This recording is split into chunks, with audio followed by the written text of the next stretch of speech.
Я не могу словами выразить боль и возмущение в связи с варварским уничтожением кистинских памятников в Осинском ущелье. Кистинами мы называем ингушей. Мы слово ингуш не употребляем. По-грузински кисты, по-русски, когда мы говорим, мы говорим кистин.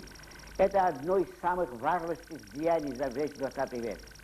Нельзя уничтожать культуру народа, нельзя уничтожать памятники, которые никто не может восстановить. Это строительство, слава Богу, приостановлено.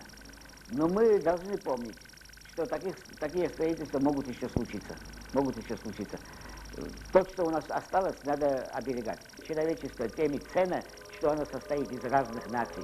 В нем есть гармония многих разных культур, а не какой-то одной стандартной культуры. Я хочу выразить надежду, что эта культура будет развиваться, она не умрет, и она будет оценена всем человечеством.